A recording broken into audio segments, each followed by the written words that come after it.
Are you looking for a fun way to win up to 25 times your money this football and basketball season? Test your skills on Prize Picks, the most exciting way to play daily fantasy sports. Just select 2 or more players, pick more or less on their projections for a wide variety of stats, and place your entry. It's as easy as that. If you have the skills, you can turn $10 into $250 with just a few taps. Easy gameplay, quick withdrawals, and injury insurance on your picks are what makes Prize Picks the #1 daily fantasy sports app. Ready to test your skills? Join the Prize Picks community of more than 7 million players who have already signed up. Right now, Prize Picks will match your first deposit up to $100. Just visit prizepicks.com/bluewire and use code BLUEWIRE. That's code BLUEWIRE at prizepicks.com/bluewire for a first deposit match of up to $100. Prize Picks, daily fantasy sports made easy. Support for this podcast comes from Frito-Lay and the 2023 Snack Bracket Championship. The Frito-Lay Snack-It Challenge is underway, and fans are voting on their favorite snacks to crown champion. We're talking about prime-time matchups between the best 64 snacks in the land. Will Ruffles Ridges reign supreme? Can Doritos defend their dynasty? Or will Smart Food use their smarts for a surprise upset? Only you can decide. Get in on all the action for a chance to win up to $1,000 or a year's worth of snacks. Let your snacks be heard. Just go to fritolaysnacket.sbnation.com to vote and enter for a chance to win. No purchase necessary. Sweepstakes ends April 3rd, 2023. Void where prohibited. Year's worth of snacks awarded in the form of 52 coupons, each good for 1 bag of chips. See official rules at fritolaysnacket.sbnation.com. Good evening, my fellow weirdos. Those of us who love hanging out on this Spotify Live app, you are joining me for another episode of Mavs Party.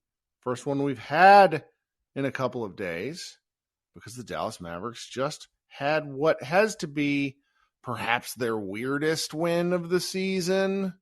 Really invigorating win over the Utah Jazz on the road.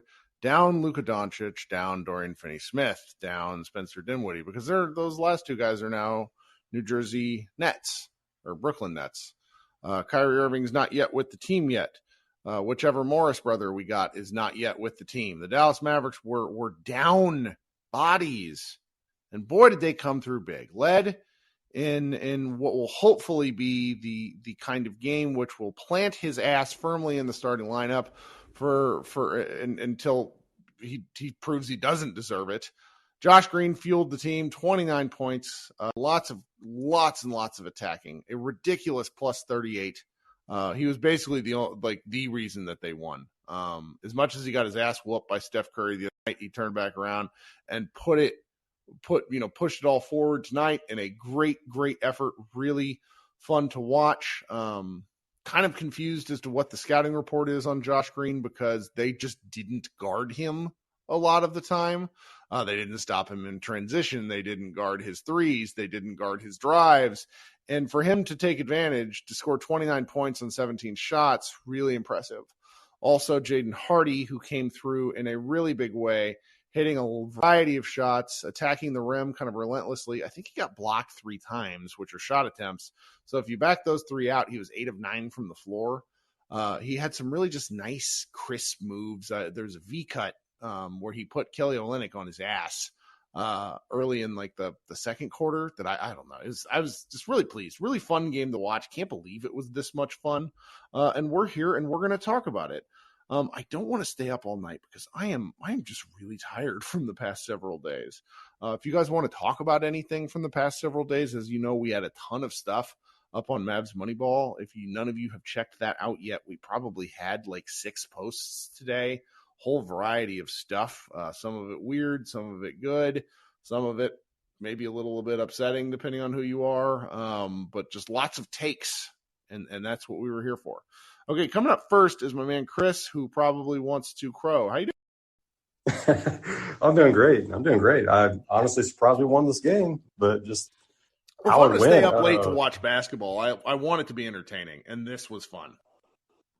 Yeah, very fun. And yeah, both of them had 29 points. Josh Green, Hardy, everybody's hitting the free throws. Very impressive win tonight, really. I mean, just on defense too.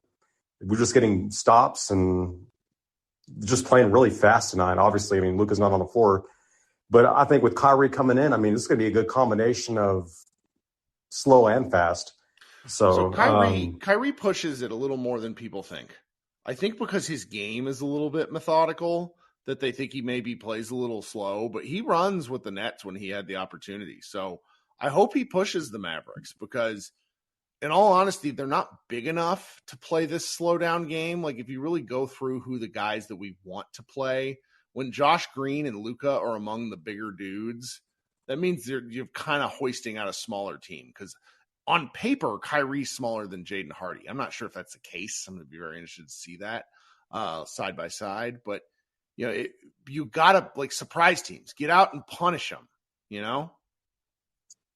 I'm so glad Hardy can be alongside Kyrie, just like learn from him because, Hardy's similar to Kyrie in a way. But I'm just so looking forward to just seeing Luka and Kyrie play alongside each other. We don't have to worry about Luka being double teamed all damn game long. We're down 2 or 3 points with 5 seconds to go. We don't have to worry about they're just going to go to Luka. It's sure you have to worry about Kyrie now. Hell, you probably have to watch Josh Green in the corner hitting a 3. So did you listen to any basketball podcasts today? Besides mine? I'm too loyal. I guess I just listened to y'all stuff. Okay, so Zach Lowe and Brian Windhorst did a really good podcast about this trade.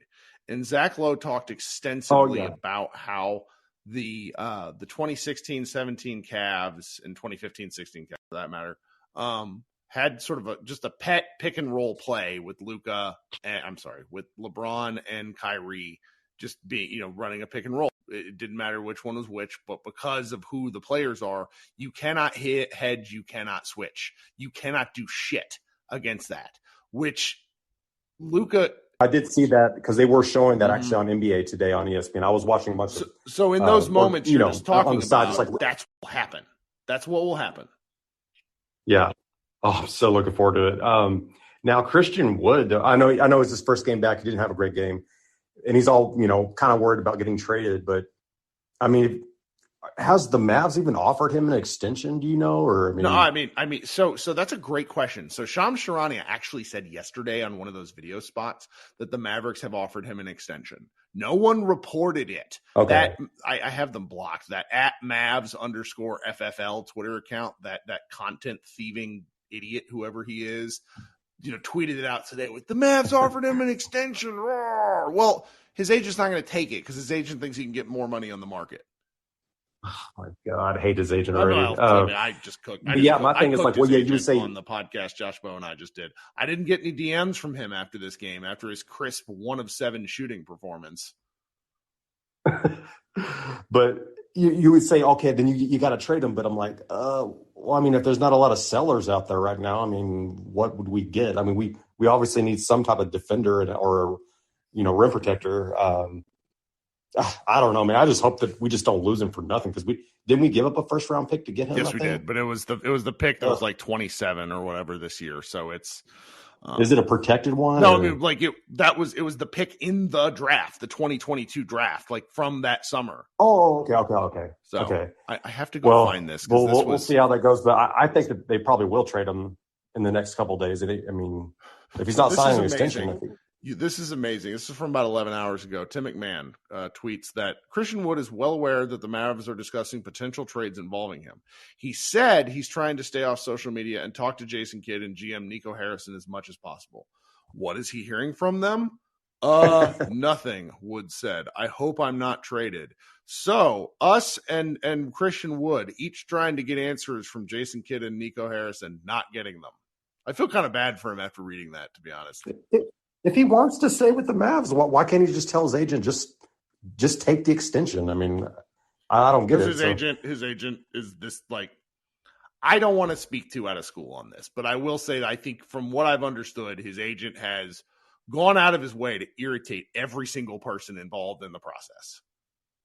So, man, was he the same agent that Nerlens Noel had? God. Any other thoughts? Remember that the 4-year. I do. Lastly, I'm just glad we'll have to see much Frank Ntilikina and McKinley Wright because they're just not. Poor McKinley Wright. That dude was bad today. Felt rough for him. Yeah. I mean, yeah, 10 points, but yeah, it was rough. But yeah, Frank Ntilikina be banished to the bench forever. I like that very much. So that's all I got for that. Thanks for joining and starting us off tonight. Okay, who all we got in here? Okay, I got Jason Gallagher in here because I think he was really pissed that he missed our 90-minute bonanza yesterday. What's going on, man, in the black hat? I listened to that, after the fact, and it was tremendous. Everybody offered a lot of great stuff, Kirk. I had like friends that I didn't know listen to the show reach out, and they're like, "That was a really fun show," which I like. I'm glad people enjoyed it. It was really fun, and I think that you do a great job on here, and I think that you ought to get your flowers for that. So cheers to you. Tell JJ I am available should he need another lame white man to yell at. That we could always use that, dude. What a fun night! It was fun. I had a great time watching tonight's game. It occasionally feels like a storm is coming that is a combination of incredibly like you posted the clip of Russillo talking about incredibly fun basketball that's going to be coming, and then possibly some frustrating moments. I mean, who the hell knows?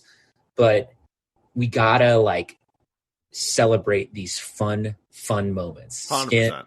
Skin tweeted about how freaking fun tonight was, and I loved being a Mavs fan tonight. That was a lot of fun. I was not expecting it too, because it's like what I tell most people, and this is a part-time-ish job, okay, but it's also fun. Then there are nights when you watch out of obligation, not because you want to, and that's what tonight was. I'm not going to make that up. Like, I thought they were going to get waxed because Utah could score 1 billion points, and instead, what happened is they disrespected Dallas, and that's where we are.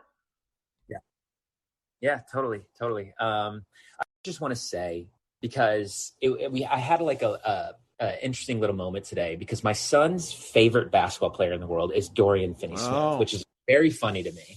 And I told him he was traded, and I'm not kidding. He almost went into tears. He was really, really upset by it.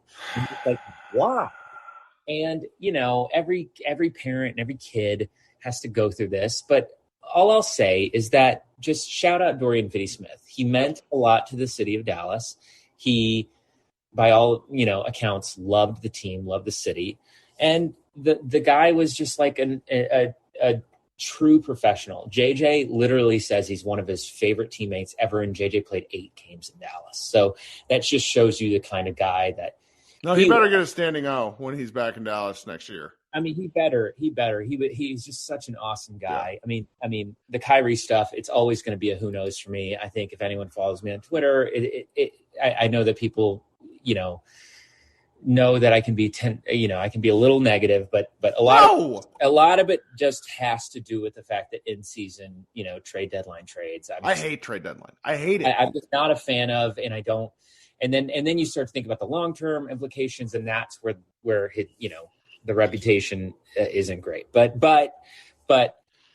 I'm here today to say tonight was a lot of fun. I'm really just going to miss Dorian Finney-Smith. He was awesome. We're at Mavs Moneyball. We're going to write about the 2 players who left at some point, because I think I appreciate both of them a great deal. While we're here, and while I'm thinking about this out loud, Tyler Adams came on this show on Friday. Okay, it was the Friday afternoon show when we were still wondering what was going on. And basically gave this take. He said, I wonder if Spencer has become the bad vibes guy, was more or less the take. Because he said Spencer was the one who reacted very negatively to the mural and the talk around Luka not having help. And he also gave that really fucking stupid answer and quote when the Mavericks got beat by the Wizards. That really awful, those guys are just out there trying to get numbers. And it's like, you just lost to them. Why are you doing this? It was like a 3-minute long soliloquy. And I cooked him with gas after that. And it makes me wonder if that sort of thing, if because honestly, I think Spencer gave his heart to the team, but I also think that he was not a point guard and he was miscast and he tried to play the Luka role a little too much. Yeah. And he would look guys off a lot. That's just the thing that happened. And so I sort of think that with both him and Dorian, and I love Dorian too, I think they got the maximum possible return on those two guys. Because I don't think their stocks would have been higher. No, I think that's exactly right. I mean, I think that I can't disagree with that. Spencer had, there's a reason why, he didn't work in certain other places.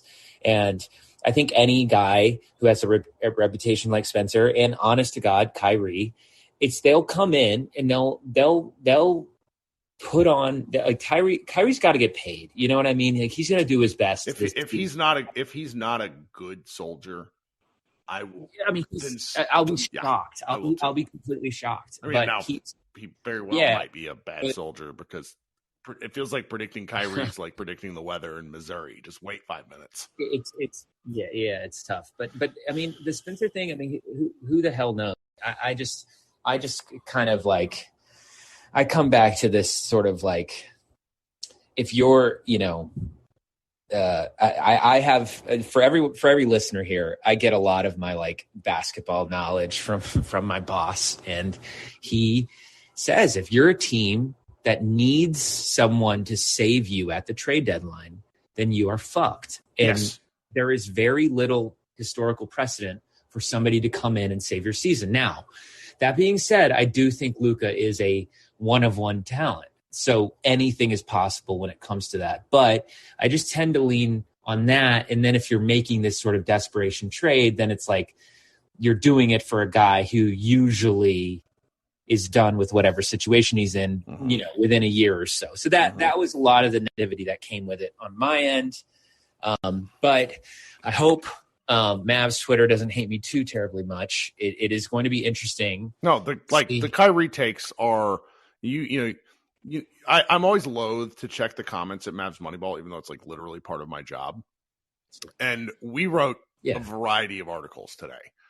And with the occasional exception of some hotep that wants to come in and tell us that, hey, you're a like I'm sorry, but the Black Israelites are the real Jewish people. Like, most of the comments were like, I disagree because of this, but I understand why you feel that way.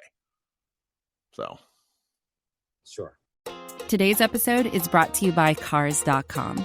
With over 2 million vehicles and 50,000 more added every day, Cars.com will match you with the perfect car for you, your budget, your life, your style. And if you're ready to say goodbye to your current car, Cars.com will get you an instant offer to cash it in. Just start by entering your license plate and get matched with a local dealer who will write you the check.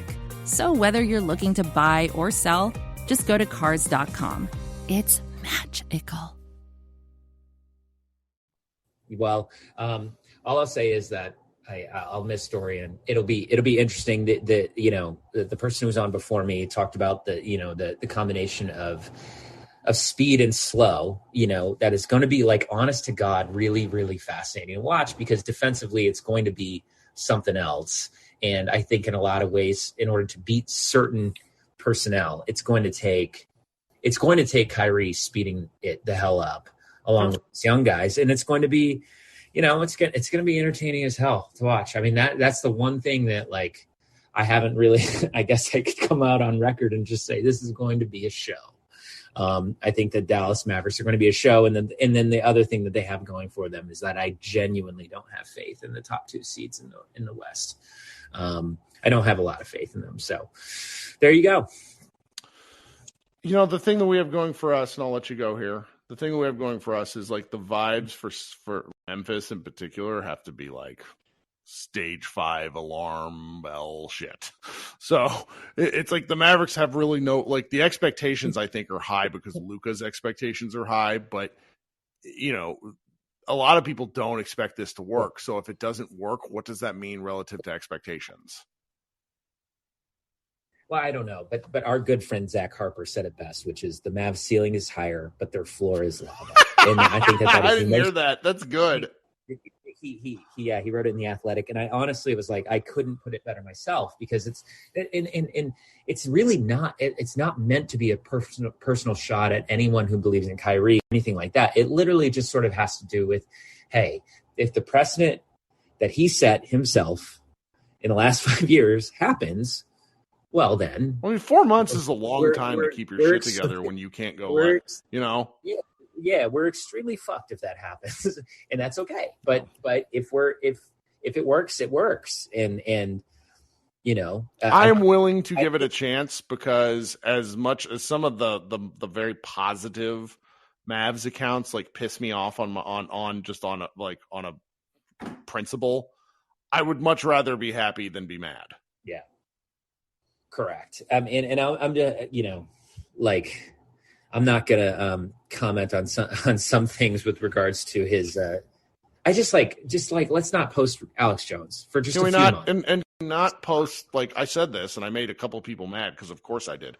Can we not tweet like a Facebook mom with a multi-level marketing business that has to do with crystals? Can we not? It would be awesome. I mean, I say that in a joking way, but I feel like that's a universal thing. I want him to talk like this. That's actually what I want.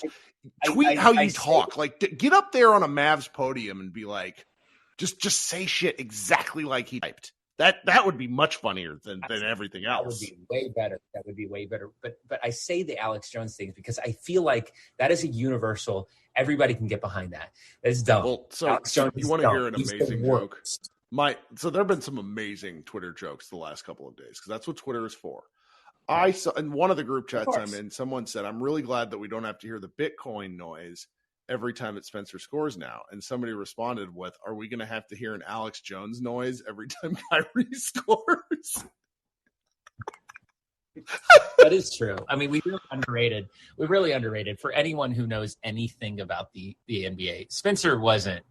I mean, he wasn't Mr. Like, just like he had his quirks too. All these guys do. They're all weirdos. Like, you don't get to be a professional athlete by being anything other than kind of a low grade lunatic.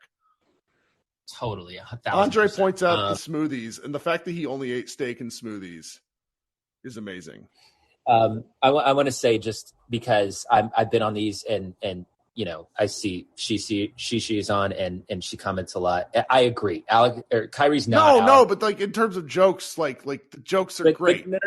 But we can plainly state that Alex Jones and his content sucks, and sharing sucks, and that's okay. I've got friends that suck, that share sucky things, and that's okay. I just want to clear that up. I didn't. I don't. No, it's fine. Like if he could come in and if he could go, like, what was he doing in the Celtics arena when was he spraying something? I'm trying to remember this. When he was walking around, Kyrie. Who? Kyrie? Dude, Kyrie stepped on. What if he went and sprayed incense on Mark Cuban? Dude, Kyrie stepped on Lucky's face, and as far as I'm concerned, that's a positive. So I'm into that. More stepping on Lucky's face. What if he just burned sage in Mark Cuban's seat before Mark Cuban sat there? Like, just went and sat in Cuban's seat and burned sage for like an hour. Just sat right there. I'm off my rocker. I mean, I'm into it. Just whatever you got to do. Okay. Well, you should let some other people come on, but glad I got to chat. Talk soon. Shout out Mavs Twitter. Be good. Peace. Bye. Krishna, I'm bringing you on early so that you don't feel the need to finish this out tonight. What's going on? Kirk, how are you? I'm fine. What's up? I listened to our Friday talk and I just laughed. I don't know. This was good. Kirk. I was genuinely so worried about this game that I just watched the stars. Okay. Because I had no idea what it was going to be, but I did not see Josh Green and Jaden Hardy dropping 29. It was great. Tonight. It was a lot of fun. I mean, I think I said in another chat, like, this is the kind of stuff that makes this fun. Like, because I don't know, there's just something awesome about seeing two young guys, especially two young guys that you draft, and like, it's not like they're perfect, but it's awesome to see those kinds of things because it has nothing but just positive energy. And especially after a weekend like this, no matter what your feelings are about the trade, like, it's just awesome to see both those guys have such a great night. And it's been fun. I've been an absolute nuisance on Twitter about Josh Green, but it's been great. It's been awesome. You're supposed to enjoy this, and I wish you would have watched it. I hope you get to go see more highlights after the game.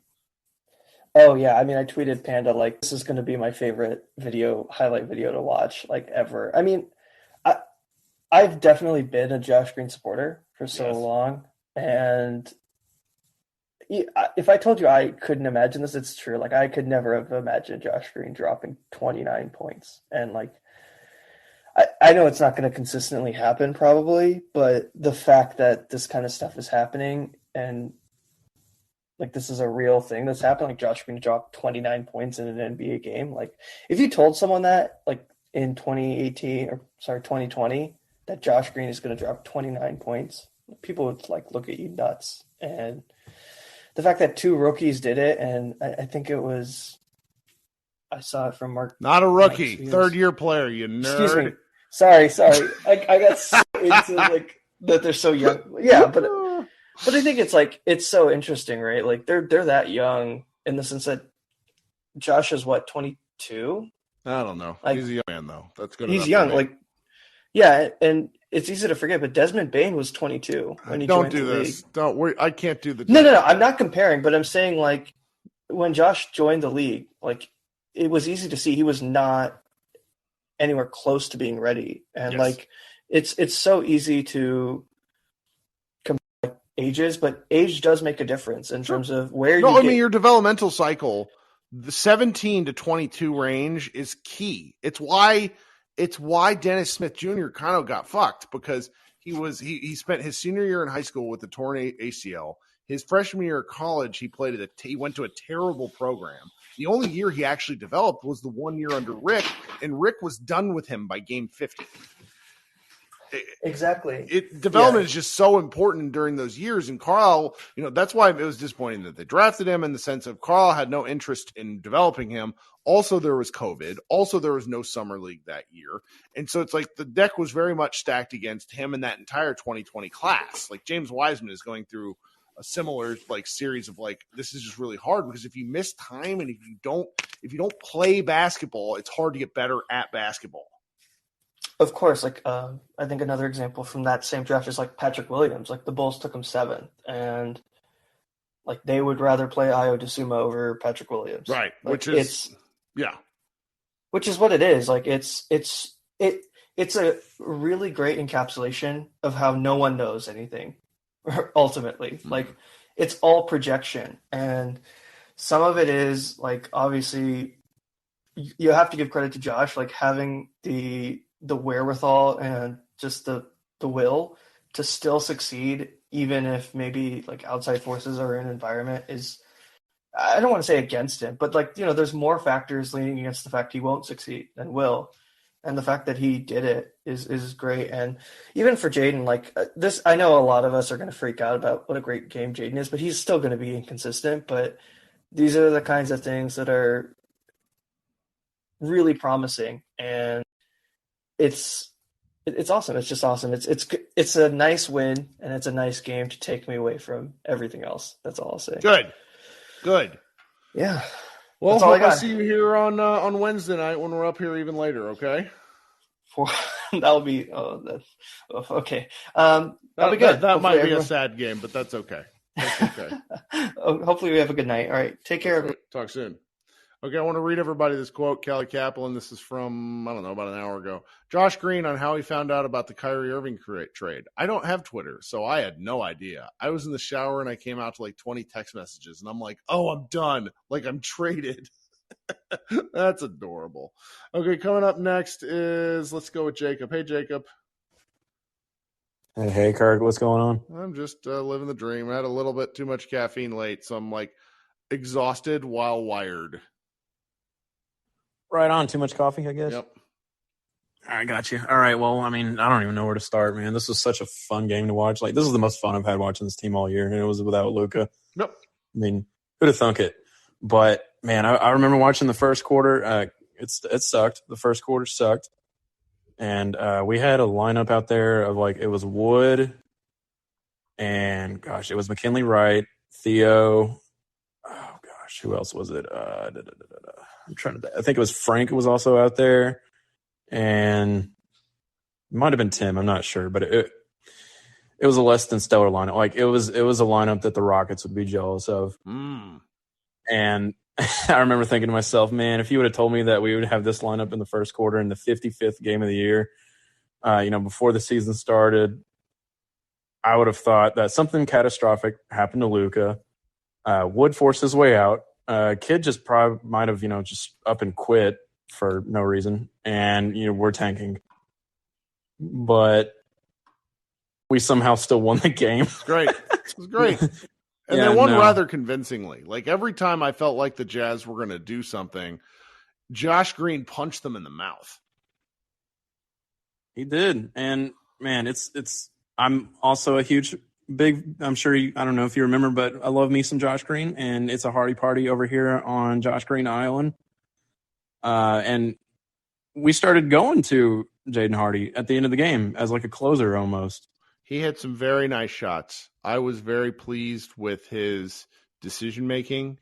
The foul drawing was exquisite. It's like very underrated. Mm-hmm. Just a nice game. Now, Josh Bowe made the very good point that I think we all need to understand that the Jazz are literally a bottom four defense. Like they're worse than our defense. So there's an element of this where it's like, how much of this is repeatable? I think some. I do. I really do think that, because I think that, Josh Green more so than Hardy, and this is fine, he's older, but Josh Green has, if teams stop giving him drives, which I don't understand why they give him the drives that he gets, if they stop giving him those drives, and his shot is still nice. I've enjoyed the quality and the he took a lot of open jumpers tonight. They just didn't guard him. But the shot that he hit against before the Warriors game, what's wrong with me? It was when Luka went out and like things were going sideways, and he hit a late three. Like I like that stuff. Like that's very important to me. Pelicans. So, yeah, I feel so comfortable with him knifing to the paint. Like he's like that's an actual skill that he has now. I do think teams are going to take it away because they realize at some point someone's going to realize he doesn't have a left hand. Right. Like that's fine. Like, and that's not a criticism. Yeah. Like he'll develop a left hand, but he drives so hard to the right. At some point, someone's going to there's going to be like, hey, sit on this. And then how do you counter it? That's the interesting thing to me. How do you counter those sorts of things? Yeah. I don't know. I think maybe the next step in his evolution is being able to shoot on the move, which he did a couple of times tonight that were fun.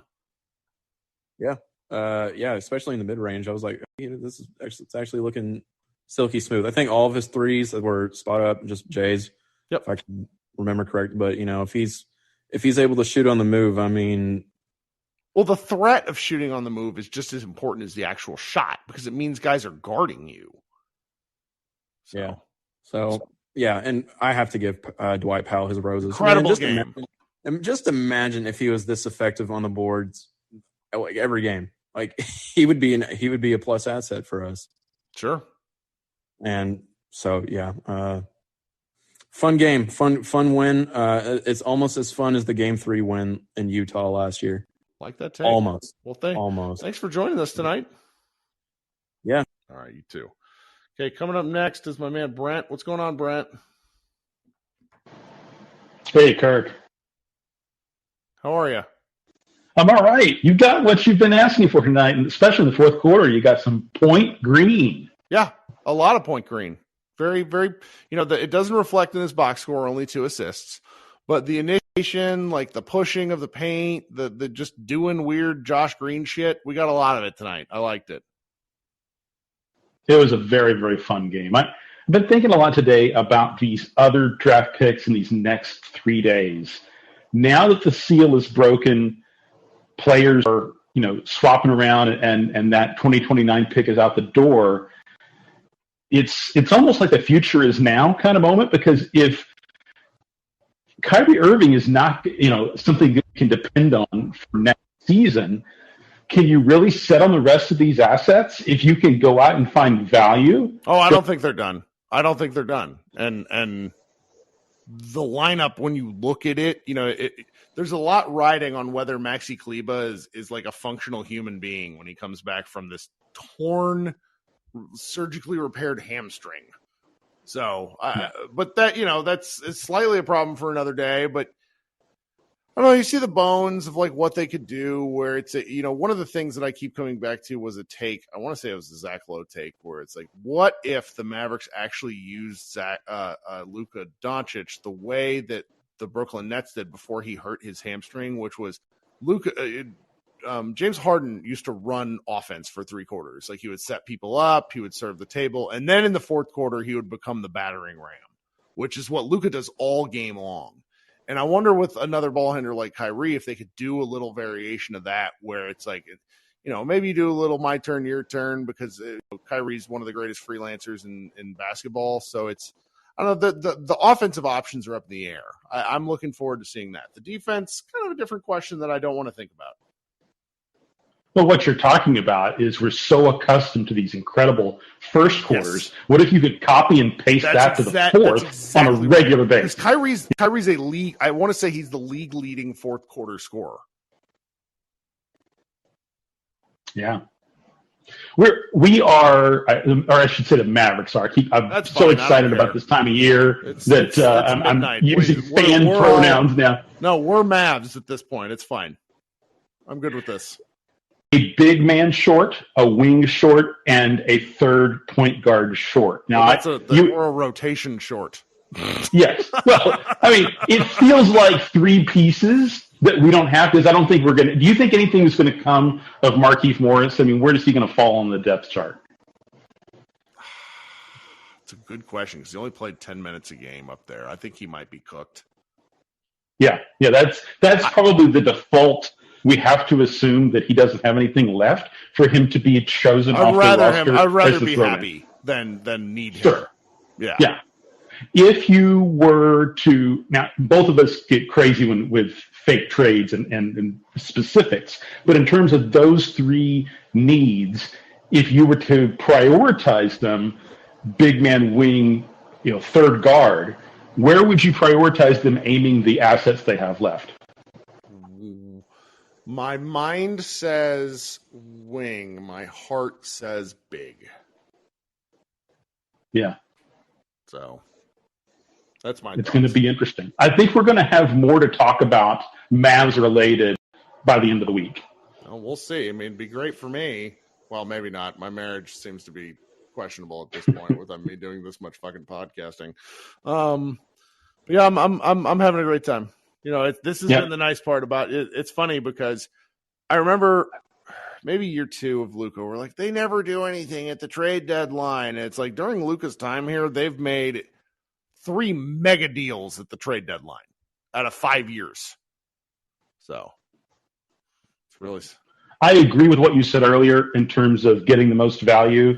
It's tough to look back on until a player's career is totally over and go, hey, that was their career year. We may have been looking at not a season because it overlapped 2 seasons, but this may have been the best year of both Dorian and Spencer's career. I mean, it's possible they go on and crest above what they've done in the last 12 months, but it's possible that the Mavs sold absolutely high on both, and that doesn't mean that I'm completely happy with the trade for various reasons, but, maybe it's a little bit less of a panic move than I was thinking about earlier in the day, if that is the case. I feel you. But the bones are there for, if you want to pick at it, that there was a panic move. Maybe the mural worked. I don't know, but it's certainly a lot to process. Both intellectually and emotionally as a Mavericks fan, for sure. And we're going to have a hell of a lot to talk about between now and the time the season ends, whenever that is. Yep. Well, thank you for coming up. And as I mentioned earlier, actually, no, I did this in the podcast with Josh. You wrote a fun piece today. There's a lot of pieces on Mavs Moneyball. Let's be clear. There's probably 8 things you guys could go read, which we try to not do more than 4 a day. Just things can sit what I refer to as above the fold on the site. But you wrote a piece called "The Dallas Mavericks Take the Marshmallow Test After the Kyrie Irving Trade." which was excellent and fun, unless you have very strong takes about psychological experiments, which a few of our commenters, of course they do, and didn't like Brent's premise, but I thought it was a lot of fun. Brent hopped off, it seems. All right, there we go. All right, coming up next, let's go to my man Tyron. Hey, Tyron, how you doing? Doing good, Kirk. How you doing? I am all right. I just want to start my rant off saying that, well, let me preface this by saying, you know how oftentimes you say that you get pissed off because things happen and you wind up being right? Yeah. So who's been clamoring for more Hardy Well, the and green Green thing minutes? has been a long time for like most of the group, because it's like Tim Hardaway can't play Tim Hardaway like this anymore. Nah, you can't. Yeah, you really can't. But shout out to those guys for actually showing up and showing out tonight. And I hope it's the beginning of many more games. But you said something interesting in the beginning of the show about Dinwiddie. And again, I remember we had a conversation on a previous show about Spencer Dinwiddie looking off the younger guys. Mm-hmm.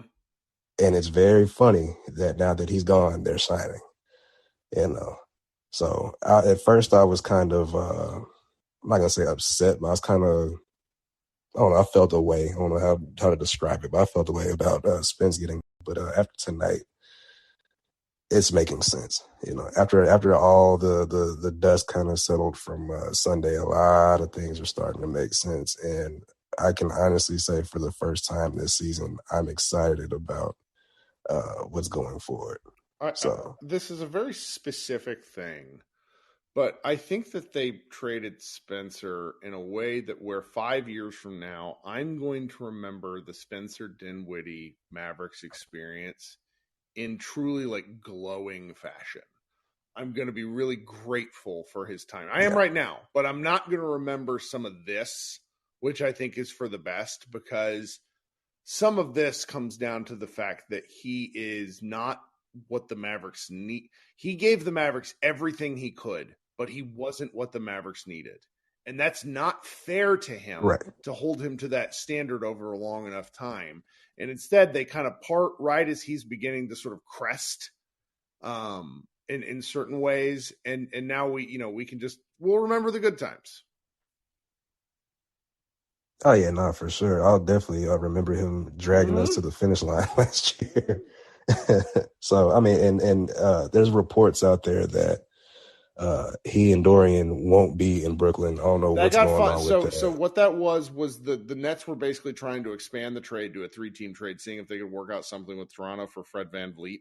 And that fell through, which is why the trade is now official. So they are Nets, because the Nets account actually put together like a kind of video around Dorian that like made me a little bit misty. It was like, fuck, I mean, I miss Dorian, like that sort of thing.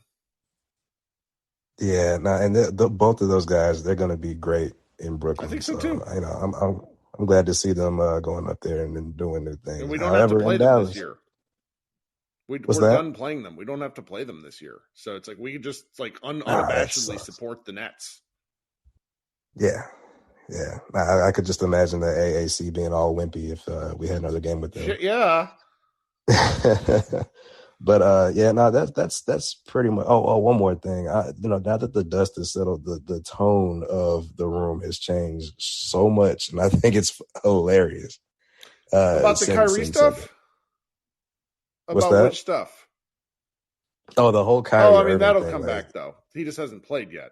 Like, yeah. But it's just funny because I mean, when we look at previous Mavericks history, everybody was ready to, start a mob and go get Jason Kidd out of Dallas, run him out of Dallas, and then we started winning, and all that shit went away, right? Well, that's what makes tonight's win so nice, in the fact that like not only did they win big, but we're allowed to enjoy Josh Green and Jaden Hardy without the context of Kyrie Irving yet. Like the broadcast talked about Kyrie a lot to start the broadcast, and then they just sort of stopped because the game was so good for what we were hoping for.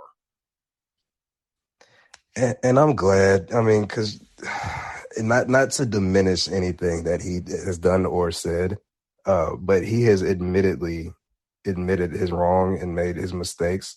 And, I can't remember the guy's name, some asshole on CNN, ESPN, excuse me, was just really, really, really going at him, narcissist and all this kind of stuff. And I'm like, bro, come on. Nobody's perfect. Again, I'm not condoning anything that he did. What he did and said was wrong, 100%.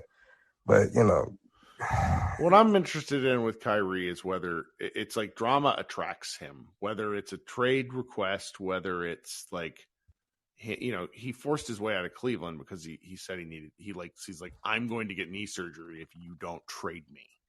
Like it's like the thing with Kyrie is like the sheer volume of like high school dramatics is very lengthy. Like the thing that he did earlier this year that he's since, we don't need to bring up specifics, but it's like, that was kind of like a new level of what the fuck. Everything else was like very, I don't know, kind of reminded me of Terrell Owens type stuff. And so it's, Jason Gallagher's up here a little while ago, and he mentioned I think a lot of people sort of hope and expect that because he wants another contract that he will put his best face forward for a long enough period of time. And I hope so. Yeah. I don't know, Will. I'm just anxious to see what's going on. And honestly, I don't have any backing behind this, but I really do feel like there was some stuff that went on in Brooklyn that we might not ever know about until Kyrie Irving is old and gray. I mean, maybe like the stuff that Joe, like there's elements and, depending, and this is like kind of this dips into stuff I definitely don't want to talk about. Like the way Joe Tsai went at him over a lot of this stuff was the sort of thing that calls into like the tricky relationship between owner and worker. And even though this is like super basketball level stuff, and it was like, I know a lot of people who thought it was very uncomfortable, and Cuban occasionally does that himself, but that's a different deal. I'm sure you're right. Yeah. The thing that I think about now, and somebody pointed this out to me, is that he has willingly left LeBron James, Jason Tatum, and now Kevin Durant. And I'm just like, whoo, like, please don't, it's kind of one of these tricky situations that I'm looking forward to seeing them play. And then I'm going to take it a game at a time, and I'll do my best to do that. That's all you can do. And, hope for the best, expect the worst. Because if he pulls some shit that he pulled in Brooklyn, we're fucked. and I'm glad to hear somebody say that out loud, because it's like, I don't ever want to say it because then I'm the negative Nancy, but it's like, oh yeah, that's the truth. Well, thank you for hanging out with us. Absolutely, man. Y'all have a great. Yep. See you Wednesday, because Kyrie should debut Wednesday. Michael, what's up, buddy? My West Coast Mavs fan. Give Michael a second, see if the audio is going to work for him. Hey. Welcome. Wow. I mean, that game was like a 10 out of 10, like no notes. That was like, it was kind of cathartic. Like, I feel like first of all, it feels like this season we've had like we've probably like only several blowouts, like actual, well, not okay. Sorry. No, not okay. This wasn't a blowout, I guess, but it kind of, I don't know. It was just like very satisfying to just kind of see, just like all the initiative that Kid kind of entrusted Josh with, and also Hardy. I think like this is kind of like I was actually kind of like satisfied with a lot of the decisions that he made. Like there was that one lineup in the fourth where it was like JaVale and McKinley Wright and THJ and Reggie and like Frank, and I was like, this is not it. This lineup is going to give up the lead, and they did give up the lead. But then, kind of went back to Powell, and I think, I don't know. I feel like this game kind of made me accept the idea of trading Wood. Like I know that he was just coming back from injury, but it was just like he was like a -16 out there, and it was pretty clear. Like, yeah. I don't know, like, I don't want to like dog on him because this is his first game back from injury, but it's also like, it's like a thumb sprain, like that doesn't really control like, the rest of your body and like how active you but are. I agree. I thought he at least rebounded the wall well, which was interesting. I think that he just might have had an off shooting night, but once again, the Jazz have big guys. And I hate to see him get worked. It's like I've yet to see him have a good game against a good big. Yeah, I guess there was that. I think there was that one game against Denver where he was like 26 and 12, right? But I think we ended up losing that game anyway. So and it's just like a good game. Okay, good game and a winning effort. Yeah. Yeah, exactly. It's tough. Like I feel sometimes I'm overly critical of him, but then it's just like you saw him on the bench tonight. It's like, come on, man, come on.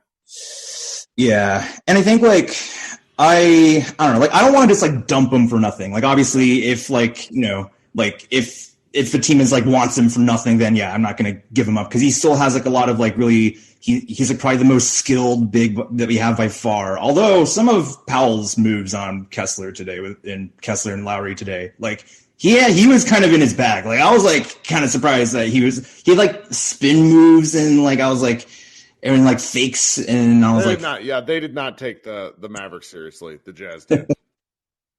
Yeah. And I think I don't know. I think like if we can find like some like defensive help in the front court, then yeah, I think I'm accepting the idea of giving up Wood for that. But I don't know. Other than that, like I feel like, yeah, I don't know. Ultimately, I'm kind of not sure like what we've heard. Like the Clippers are interested in him, and it's like, well, do we really want to take like Kennard back and his salary? Are you just gonna play like all 6'5" guys? Like that right. becomes the question. Yeah, like they have no like at some point I feel like we need like a big with like heft, and the Clippers like they're not trading Zubac. They're not gonna. They're like who would they give up? Like maybe Batum I'd be interested in, but I don't think they're gonna want to give him up. They are either. He's helpful. Yeah, he's in the. Pretty key in the rotation. That's funny. Javier in the chat says Robert Covington, who it's just like that's who I think he's who I think peak Bob Covington is is who I think Dorian has become, meaning like a guy whose value trails what he actually gets traded for by quite a bit. Because like by the time Covington was traded for all these firsts, he'd kind of lost what he was good at. Goga, that's a great one. Goga, yeah, it kind of. Up in Pacers? Oh, yeah. Yeah, Goga could be interesting. Maybe Isaiah Jackson, right. But they probably want to keep him. Rocco is interesting because I feel like it's like for a while he was kind of like undercover as like, like a hidden gem when he was like with the Process Sixers and everything. And then all of a sudden he just kind of became like the face of like the new wave of like. Yeah, and then at that point he and somebody Armand in the chat says Covington is cooked, and that's sort of my assertion is that by the time he first started getting moved, he was already cooked and has since been moved like 3 times, and it's each time he like the man must have been moved at this point for like 4 first-round picks. That's like what was happening. Yeah, the one I think the Blazers gave up 2 for him, and is like, is he really that kind of difference maker anymore? But I think I would take him, but I definitely prefer Batum something. Well, I don't know. And then all right, don't want to dominate time. So last point that I want to make is I don't know. It's just kind of the trade actually feels real, like after like all the social media posts, and it's like. And like all like the posts, all like like the Nets and like the Mavs like social media, they're like doing their farewell things, and it's just like I don't know, like I really like DFS. He was just kind of like one of the few like I guess homegrown kind of stories, and like watching him develop like from when he was like a rookie, and he was having to like battle with like I don't even remember who he was like. He was a rookie. I remember. Yeah, like friggin' it was like the guy from Argentina. He went Nico Brusino, where I was like, these 2 guys are awful. I remember being at Summer League and hating them both. And then like he was like for the first 4 years or so, it seemed like he was gradually getting better, but he started from so low of a 3-point percentage. He was like 30 and 30.5 and 31. And I was like, and he kept going back to Summer League. The second half of Luka's rookie year, he jumped 8 percentage points. It was the new year turned over. I remember this because I remember arguing with Dalton Trigg about this, where I was like, dude, this is an outlier. He's going to suck ass again because no one jumps 8 percentage points. And then, especially, sorry, don't want to interrupt you. No. I was going to say, like, especially after having just gotten like their second contract, right? Like, it's like you kind of think like, okay, well, you kind of expect players to put a little bit more juice in their contract year, and then like, he was on like a 3-year, $12 million contract, and he all of a sudden, like that first year of the contract, just starts shooting like 38%, and like pretty much becomes like, you know, like pretty much exactly the perfect kind of fit with Luka. And it was just, and like, you know, Swiss Army knife on defense and everything. And yeah, well, I don't know. I like from a detached point of view, like I think this is probably like the first season. Like if you look at his percentages, I think, or is it percentages or raw production or something? I think it was like he's had improved his 3-point percentage like every year he'd been in, and I think this is like the first year where it kind of seemed like that might not happen. It could still happen. He could still go on a tear, but I can definitely see the argument where it's like, okay, he's like 29, about to be 30. Like how much longer can you expect to have this kind of production from him? And so I can kind of see from a detached point of view, you know, trying to sell on DFS and Spencer when the value is high. But even still, like, it's going to be tough. I'm going to be like looking out for his. I'm going to be trying to like get one of the jerseys like before they, you know, stop being produced. I mean, the first game we really get our asses kicked, people were going to be like, "Oh man, it would have been nice to have Dorian this game." Which might be, or like the first game. Wednesday. Yeah. Like imagine like.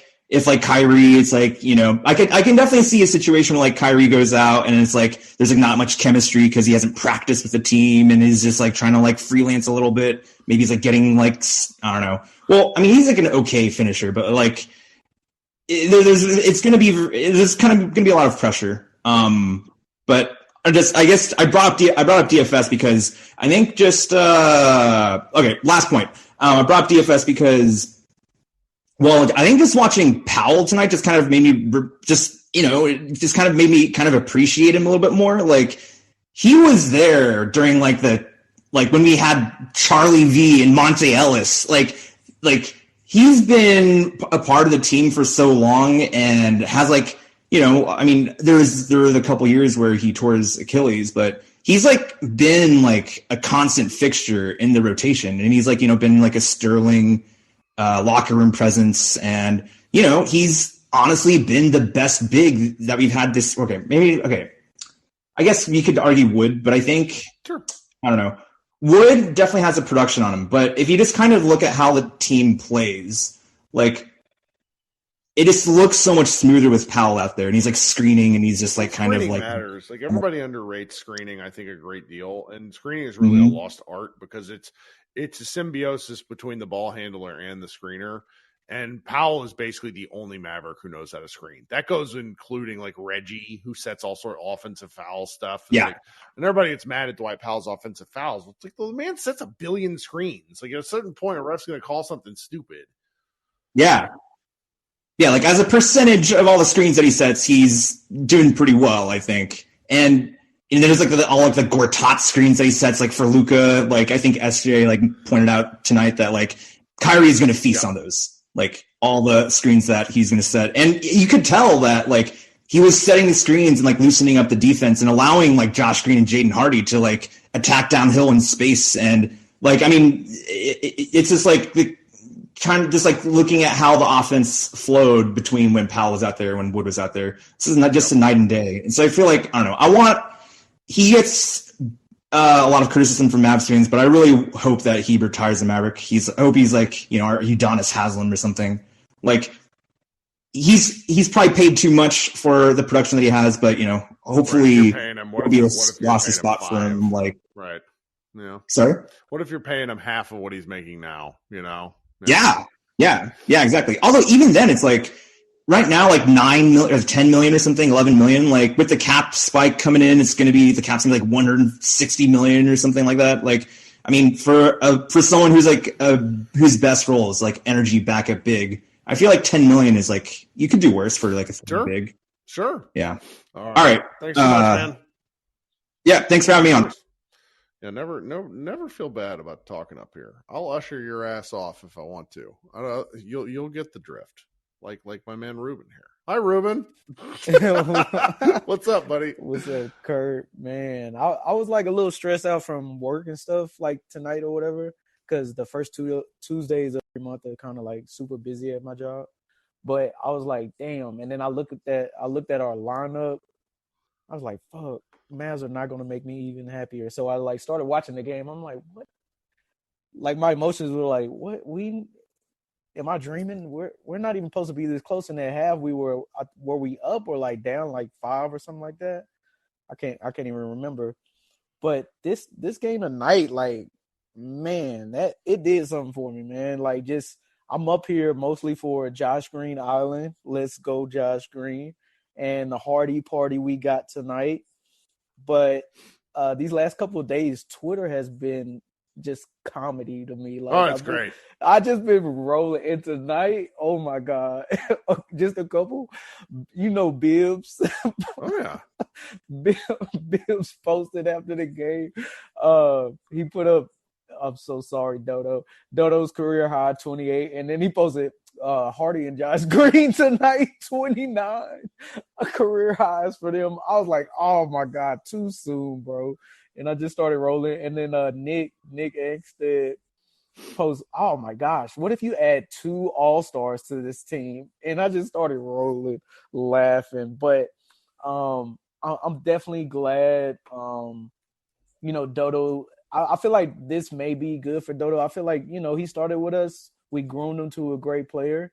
And I feel like, the sky's the limit for that guy. Like, Dodo did everything right for us. But, at the same time, we can't be hypocrites, because I feel like, being a Mavs fan, all you hear is, oh, man, we love our players too much. We are so scared to let everything go, da-da-da. But when we finally let it go, you start hearing people like, we didn't have to do this, da-da-da. The world is ending. I'm like, you can't have both sides. You can't, have your cake and eat it too. But Spence, I do want to give Spence his flowers. He literally, and it goes back to, people have the blueprint on you if you roll out the same thing for too long, and especially with Luka, you can just see it. And Spence played a major role of us. Both of them played a major role of us getting to the Western Conference Finals. You can't take that away from guys. And he was not a cancerous locker room player in my eyes, and to a lot of people's eyes in Dallas. So I would still watch Nets games when they come on. I won't ever watch Knicks games. I have my own thoughts agreed. on that. But those guys were troopers, and I hope nothing for the best for them. But like this whole season, we've been crying for more Green, more Hardy, and these guys just played tonight with like nothing to worry about. Like they knew in their head, like, oh, I'm not trade bait. Like you can tell it was affecting THJ. My guy is it's like he's pressing too hard now, and you can like see it. It's kind of like sad to see because he's missing fucking free throws now, and he's a great free throw shooter, and I just don't get that. But I did have a question about Vanderbilt. He's over here looking for Lawson. Oh Dallas. my God, love that. See, that's why this time what of year is can be going fun. on? I mean, I think a lot of people think that the Mavericks have a chance at him, but I don't really know how because of the salaries. Seawood and THJ. I mean, but Vanderbilt doesn't make that much money. Like Vanderbilt's coming off, he's like at a $6 million-ish range. I could be wrong, but like so those guys make a lot, so it's difficult. But I do expect these three players these three players, Reggie, THJ, and Seawood. I don't expect one of them to be on the team past Thursday. I love Seawood. I still kind of hope we re-sign Seawood or let it play out. I'm not against letting it play out anymore. Just because how his market sounds, he might be open to re-signing after the season. How everything is playing out right now, but I wouldn't. I'm expecting one of those three guys not to be on the team. That's where I am as well. If you can flip Seawood and those three guys for like pieces, oh my God. Like, I don't know what you get though. I think like at that point you're just sort of like changing up player. Like it'll be like somebody who also sort of stinks that we talk ourselves into. Right. And look at tonight though. That's kind of like what tonight kind of showed you. We just played this team with Dodo and Spence and without Luka. Was it the other night? It wasn't too many nights ago. Yeah. And we lost. But tonight, this looked like a totally. What do you like? I mean, is it coaching? What do you like? Utah did not show up. Ryan just said that in the chat. That's what happened. Like apparently they didn't even come out for warm-ups until 12 minutes before tip. What? And there's so it's sort of what I let off the show with Josh Bowe about was that basically the Jazz did what teams had been doing to them at the start of the year. Remember at the start of the year, we're like, oh, Jazz are going to be terrible. And they were like, first, second, third in the West for a significant chunk of the season.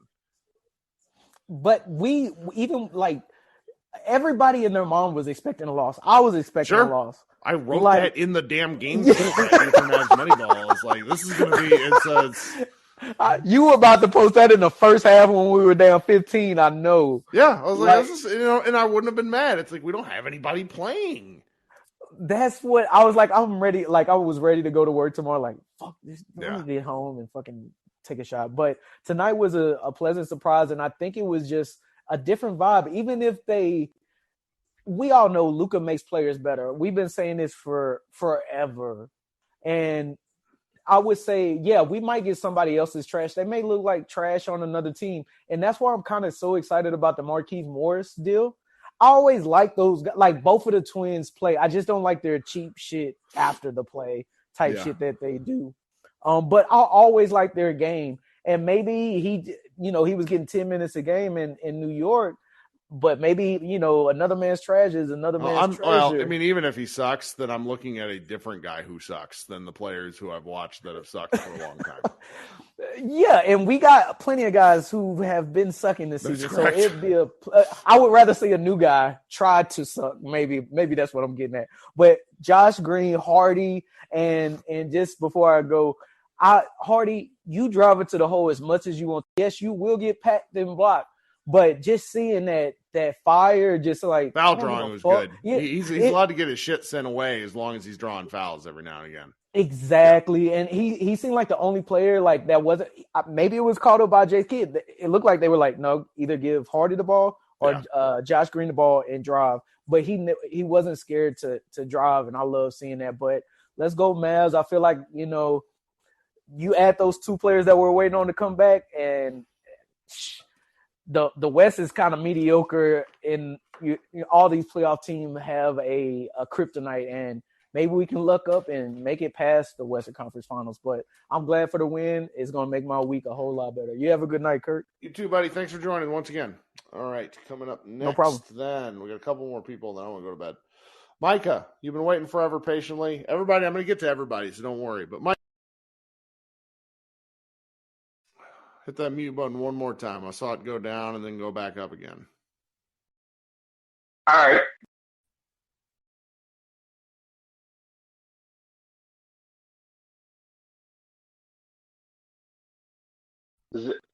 All right, is it off now? The green ring around your name is how you tell when you're Oh, okay.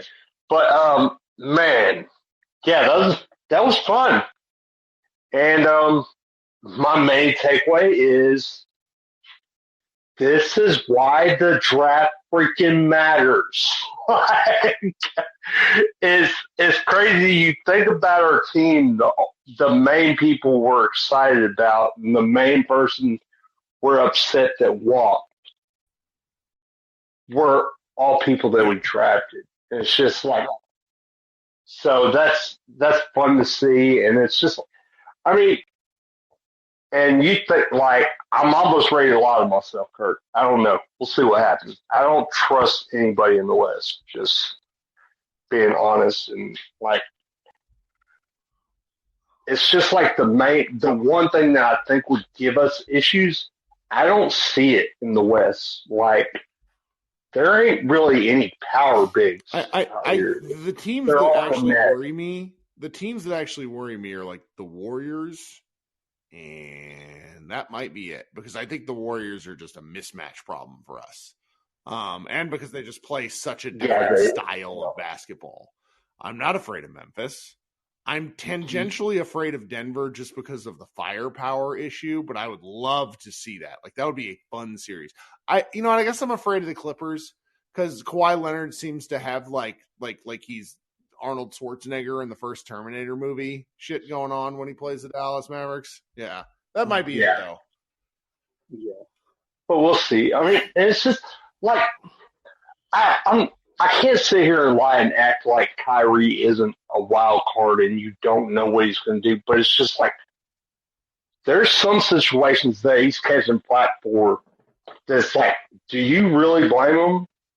Like, let's say he left LeBron.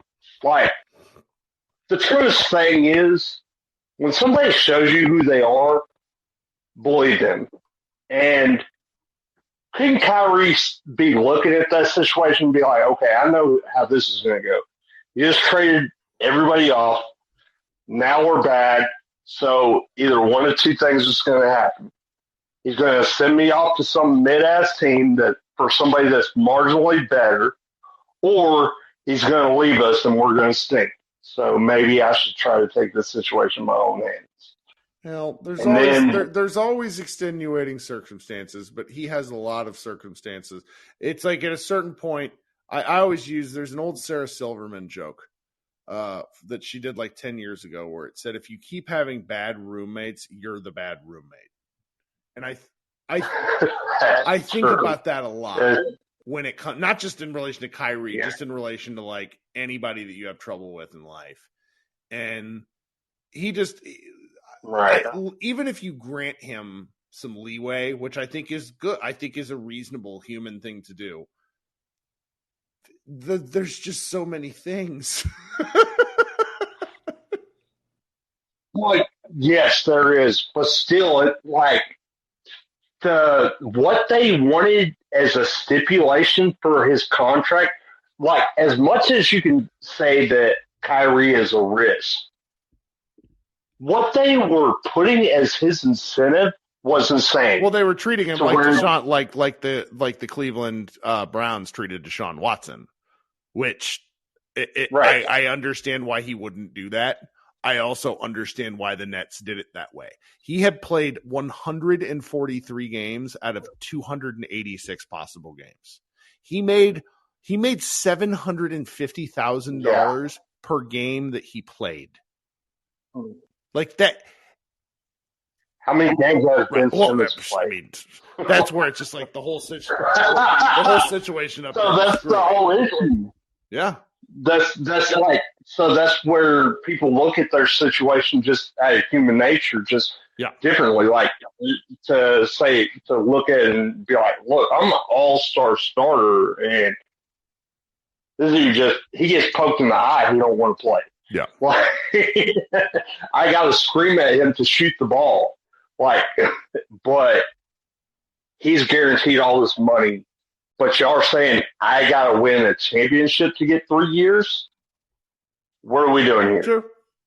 No, I mean, I understand why he rejected that for sure. The NBA PA probably would have had a cow, and he's a vice president. So, yeah. That's a good point. That's a good thought, Micah.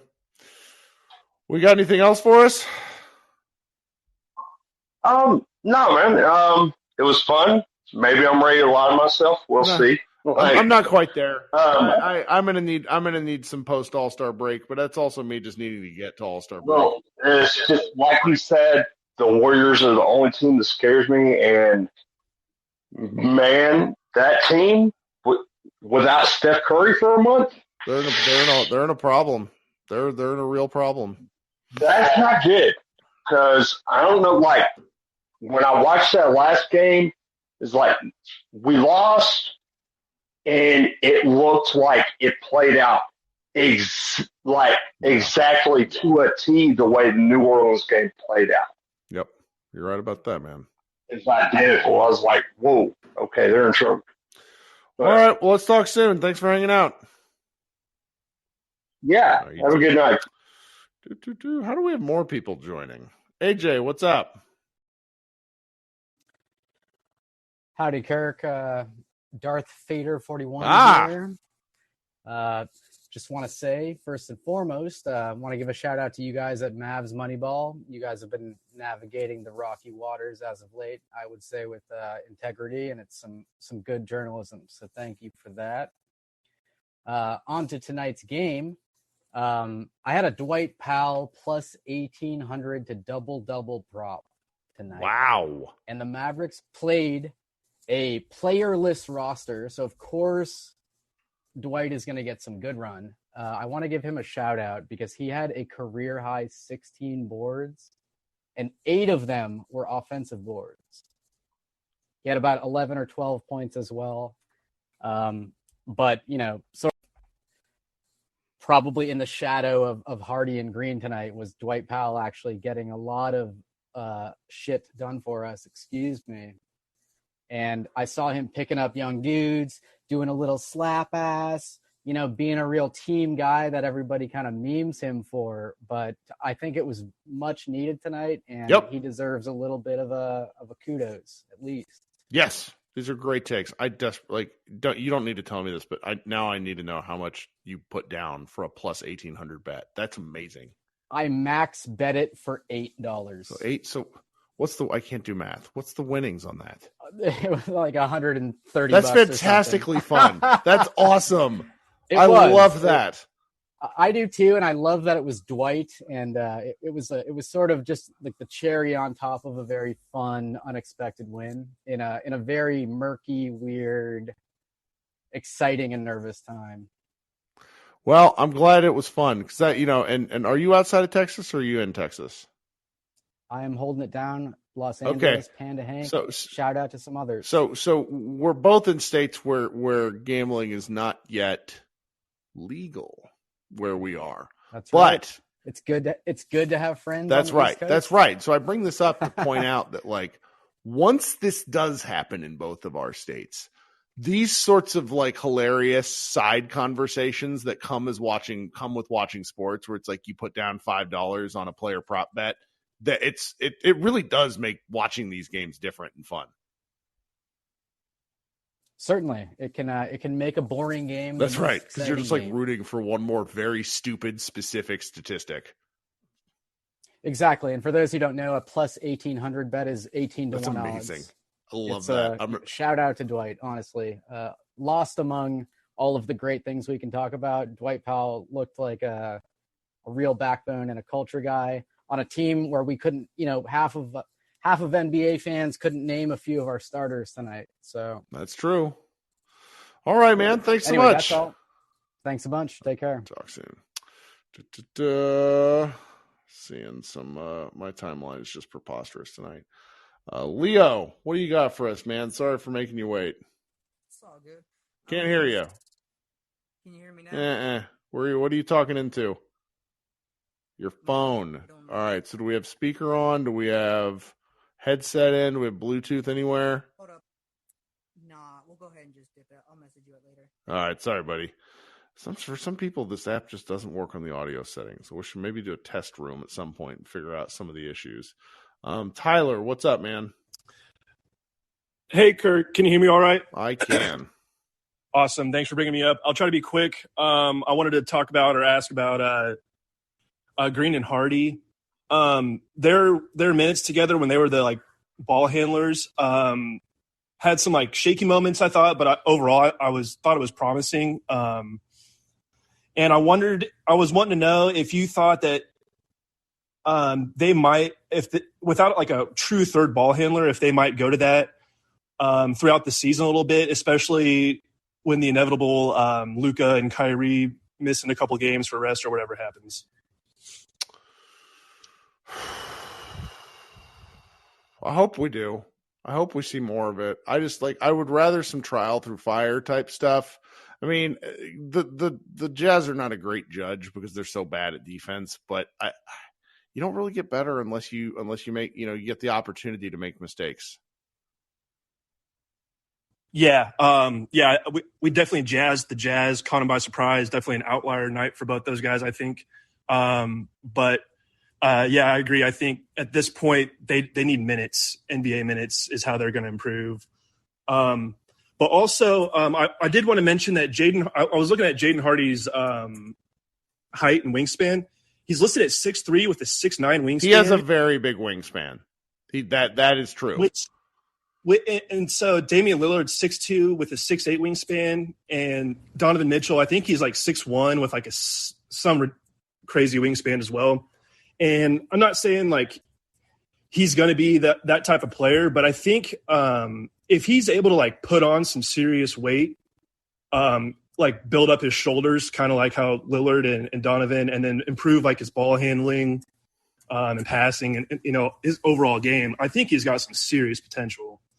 And then on that same note, Green, I was trying to think of a career arc to compare him to, and I was really struggling. I was wondering if you had any thoughts on that. For which guy? I'm sorry. I made the mistake of checking my real work email at 1 a.m, like a true psychopath. You're good. The career arc of Josh Green, from like a guy who came in looking like he never played basketball in his life. Honestly, like the closest I can think of that is Dorian to a degree, but Dorian's different because he was an undrafted free agent signing. Like guys do take time to develop. That's true. But a lot of what the sort of things that made Josh Green a late first round pick were why it's like guys that are drafted, in my opinion, like 20 to 30 are often always not ideal because they're sort of risky picks. And then you see kind of safer guys go in the first 10 picks in the second round. Mm-hmm. So he was picked at 18. That's right, 18, which in hindsight is a little early for him, but it's, what he's done is good. What he's done is impressive. I think the Mavericks developmental staff deserve a lot of credit. I think he deserves a lot of credit because I was very, very frustrated, and I think we all were, that he just wasn't playing enough when they kept him out of summer league for the 2 years after. I thought that was a bit of a mistake. But kid's done a good job putting him in positions to succeed, and he's taken advantage. Yeah. I totally agree. The one career arc I was kind of thinking of, and I know they're different players, I don't think he'll ever be as good as this guy, or really even close. But where was Kawhi Leonard drafted? Just outside the lottery. Am I making that up? It's got to be like 12 somewhere close. 12 to 18-ish, though. Yeah, it's in that. That's what I was thinking too. And he was the kind of guy who really had no offensive game, kind of similar in a way. They taught him how to shoot, and like they taught him so well, he's a friggin' cyborg. Yeah, and Green has improved. I think he still has so much he can improve on. So I'm excited to see those two guys and how they grow. Yeah. Oh yeah. That's all I got. Thanks, Kirk. All right, we'll talk soon. No, I made the inadvertent mistake of taking a look at a couple of other things at Mavs Moneyball, and I'm going to have to go police. Police some comments in the Mavs Moneyball sections. Guys, thanks so much for hanging out once again. These shows are getting longer, but that means we have more and more people that want to talk, and I always want to make sure you feel heard. Thank you so much for spending time with me. Hop over to Mavs Moneyball, read all of our stuff, share articles. Really appreciate that stuff. All right, guys. I will be back Wednesday night. Yeah, and maybe I'll do a Moneyball Minute on Wednesday morning before the game. I'm not sure. Everybody be good. Go Mavs.